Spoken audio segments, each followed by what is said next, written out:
Welcome to Infidelity Truths. Before we dive into today's emotionally intense story, take a moment to like this video and subscribe to the channel.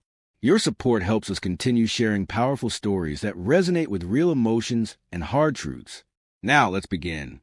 I never imagined I'd be the one telling a story like this.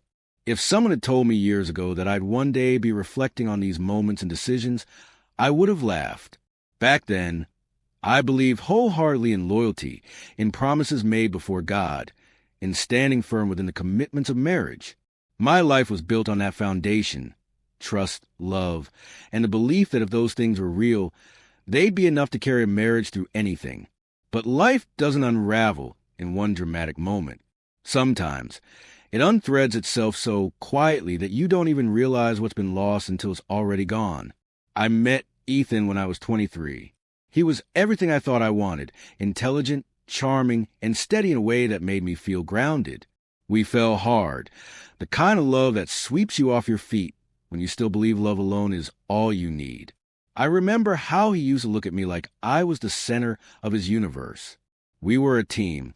It felt like nothing could shake us. Our wedding wasn't huge, but it was perfect. We were surrounded by the people who mattered, wrapped in hope and dreams for the future. We wanted to travel, to build a home, to raise a family with joy and laughter echoing in every room. And for a while, that dream held. We bought a cozy house.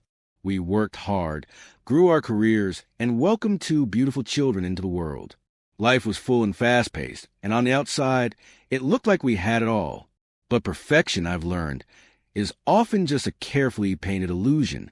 At some point, quietly, slowly, things began to shift. At first, it was little things. Ethan became consumed with work, chasing promotion after promotion. I understood he wanted to give us a good life. But over time, I began to feel like I was just part of the background, always there, always needed, but no longer truly seen. I tried to bring it up. I told him I missed us, missed how close we used to be. He always nodded, said he understood, that things would get better, but they never did. The conversations faded into silence, and I found myself slipping further into loneliness. I started to convince myself this was normal, that long-term marriages always dull with time, that passion fades and routine fills the empty spaces where connection once lived. But even as I told myself those things, I could feel it. Something inside me was slipping away.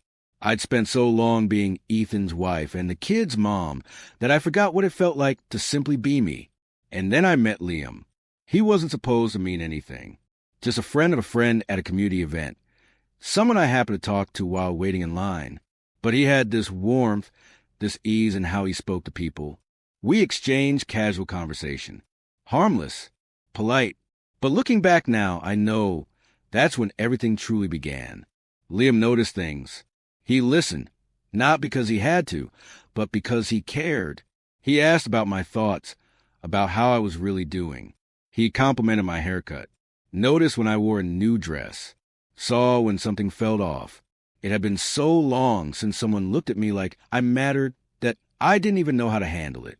I told myself we were just friends, that I was simply enjoying the kindness I'd been missing for years. But over time, I started waiting for his messages. Smiling when his name appeared on my phone, finding reasons to talk a little longer, even if I knew I shouldn't.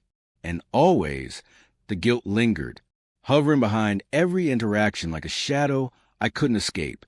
I wasn't doing anything, not technically, but if I had to hide it from Ethan, then maybe it wasn't so innocent after all. One night, I sat in my car in the driveway, hands gripping the steering wheel. I had just spent over an hour talking with Liam.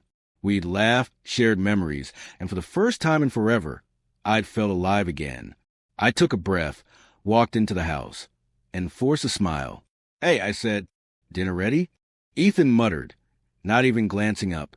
Something in me sank. Such a small moment, such a casual question. But the weight of it hit me like a wave. I had become invisible to the man I married. I wanted to tell him how I felt, to open up, to connect again. But I knew exactly how it would go. He'd nod, half listen, and I'd be talking to the silence. So I just said, "Yeah, I'll warm it up. That night, lying beside him in the dark, I stared at the ceiling, unable to sleep. My mind drifted to Liam, to the way he made me feel seen. And for the first time, I allowed myself to admit what I already knew. I was standing at a crossroads. One road led back to predictability, familiar, safe, but emotionally empty. The other, it was full of uncertainty, risk, but also possibility. I kept telling myself I had control, that this was just a phase, a feeling, but I was lying. The next time I saw Liam, I didn't pull away when he reached for my hand. I didn't stop myself from leaning in. And just like that, everything changed.